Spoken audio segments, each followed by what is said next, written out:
കേരളത്തിൽ ഗുരുവായൂർ ക്ഷേത്രം കഴിഞ്ഞാൽ ഏറ്റവും കൂടുതൽ ശ്രീകൃഷ്ണ ഭക്തരെത്തുന്ന ഏറ്റവും വിപുലമായ അഷ്ടമിരോഹിണി ആഘോഷങ്ങൾ നടക്കുന്ന ചടങ്ങുകൾ നടക്കുന്ന ക്ഷേത്രമാണ് അമ്പലപ്പുഴ ശ്രീകൃഷ്ണസ്വാമി ക്ഷേത്രം. ഇന്നും വലിയ തിരക്കാണ് ക്ഷേത്രത്തിൽ അനുഭവപ്പെടുന്നത്. നമുക്ക് കാണാവുന്നതുപോലെ രാവിലെ തന്നെ വലിയ ചടങ്ങുകളുണ്ടായിരുന്നു. പ്രത്യേക ചടങ്ങുകൾ അഷ്ടമിരോഹിണിയുമായി ബന്ധപ്പെട്ട് നടത്തിയിട്ടുണ്ട്. ക്ഷേത്ര ചടങ്ങുകൾക്ക് പ്രാധാന്യം നൽകിയുള്ള അഷ്ടമിരോഹിണി ആഘോഷമാണ് ഈ അമ്പലപ്പുഴ ശ്രീകൃഷ്ണസ്വാമി ക്ഷേത്രത്തിൽ നടക്കുന്നത്. ഇപ്പോൾ ക്ഷേത്രം അഡ്മിനിസ്ട്രേറ്റർ അജിത് കുമാർ നമുക്കൊപ്പം ചേരുകയാണ്. എങ്ങനെയാണ് ഇന്നത്തെ പ്രത്യേക ചടങ്ങുകളൊപ്പം ഭക്തജന തിരക്കൊക്കെ വലിയ തോതിലുണ്ട്, എങ്ങനെ പോകുന്നു? തിരുവിതാംകൂർ ദേവസ്വം ബോർഡിൻ്റെ പ്രധാന ക്ഷേത്രങ്ങളിലൊന്നാണ് അമ്പലപ്പുഴ ക്ഷേത്രം. നമുക്കറിയാം ഗുരുവായൂർ ക്ഷേത്രത്തെ പോലെ തന്നെ പ്രാധാന്യമുള്ള ക്ഷേത്രമാണ് അമ്പലപ്പുഴ ക്ഷേത്രം.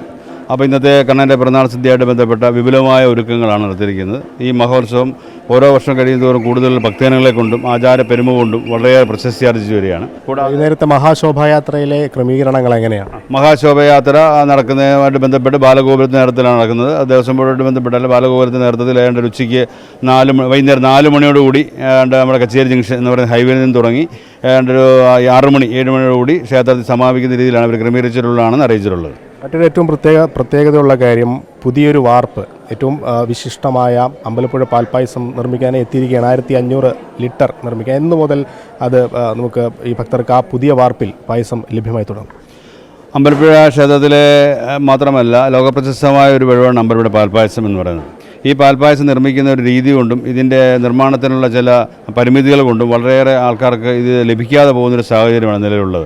ഇത് കാലങ്ങളായി തിരുവിതാംകൂർ ദേവസ്വം ബോർഡ് ആയതിനുള്ള ശ്രമത്തിൻ്റെ ഭാഗമായിട്ട് ഇപ്പോഴാണ് പുതിയ വാർപ്പ് നമുക്കുണ്ടായിരിക്കുന്നത്. ഈ 1500 ലിറ്റർ എന്ന് പറയുന്ന 1500 ലിറ്റർ പായസം ഉണ്ടാക്കുക എന്നുള്ളതല്ല ഉദ്ദേശിക്കുന്നത്. ഇത് 1500 ലിറ്റർ കൊള്ളുന്നൊരു വാർപ്പാണ്. മാക്സിമം നമുക്ക് 400-450 ലിറ്റർ പായസം വരെ ഉണ്ടാക്കാനൊക്കെ ഉള്ളൂ. വിലവർദ്ധനവിലൊരു ഭാഗം അതൃപ്തി പ്രകടിപ്പിക്കുന്നുണ്ടല്ലോ. വിലവർദ്ധനവിൽ ഭാഗം എന്ന് പറയേണ്ട കാര്യങ്ങളില്ല. എന്താ കാരണം വെച്ചാൽ തിരുവിതാംകൂർ ദേവസ്വം ബോർഡ് മാത്രമല്ല എല്ലാ ക്ഷേത്രങ്ങളിലും പാൽപ്പായസം മറ്റ് അമ്പലങ്ങളിലുള്ള പാൽപ്പായസത്തിനും 1 ലിറ്ററിന് 200 രൂപ വർദ്ധിപ്പിച്ചിട്ടുണ്ട്.